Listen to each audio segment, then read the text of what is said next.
everybody. Hope you're having a fantastic week. I have got a wonderful story for us today with a hymn and a history. And this is by our old English hymn writer, Issac Watts. And he based this song on Psalms 90. And this was written back in the year 1714, so quite a bit ago. But here's the story behind it. So it's the year 1714, and Queen Anne was dying. Let me tell you a little bit about Queen Anne. She ruled Great Britain and Ireland, but she was plagued by ill health throughout her whole life. And I think she died in her 30s.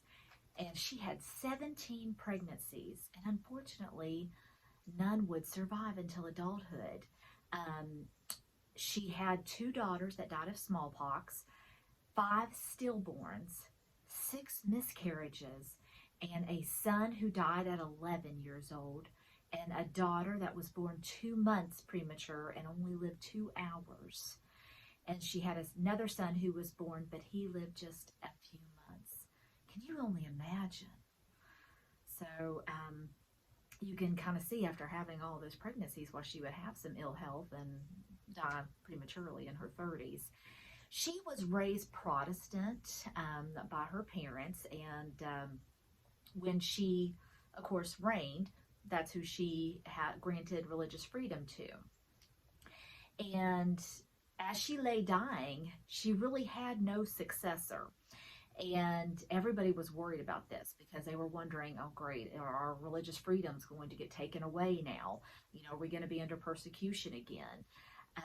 So Issac Watts, he was also worried about her successor because under previous regimens, his father had been imprisoned for his religious beliefs. And actually, Issac Watts was raised right along the prison walls. You know, his mother would take him and she would nurse him there, and he would see his dad through the walls as he grew up, and his father would teach him different languages.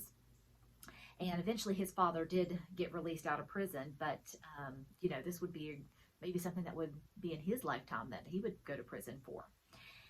So Queen Anne had brought tolerance and freedom, and now, you know, this is in jeopardy.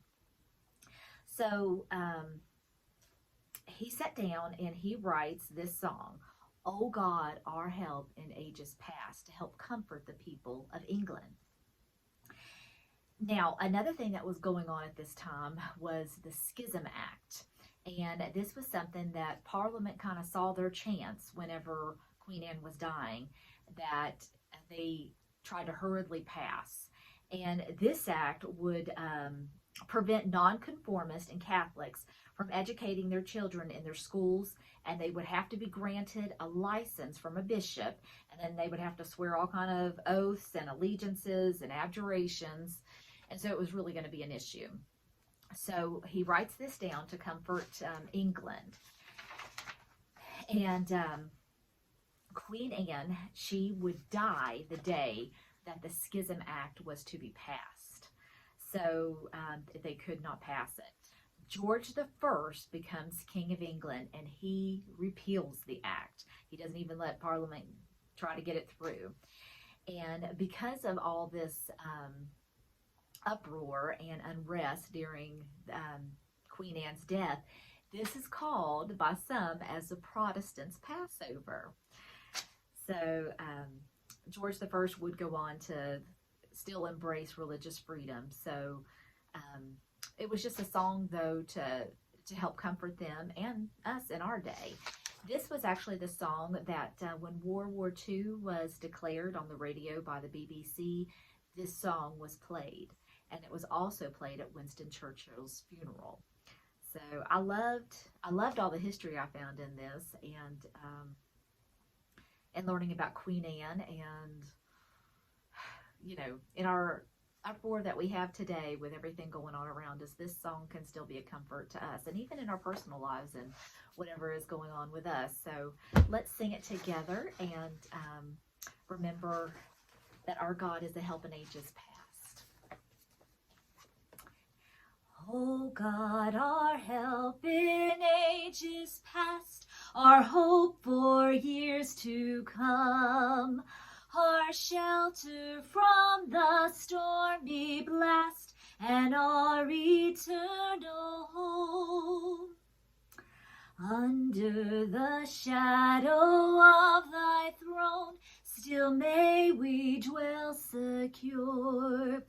Sufficient is thine arm alone, and our defense is sure. It's a beautiful song, and I love it. I hope you do too.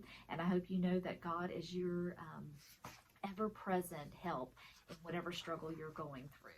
So may the Lord bless you and keep you this week, and I'll see you at the next Hymn in History. Good night.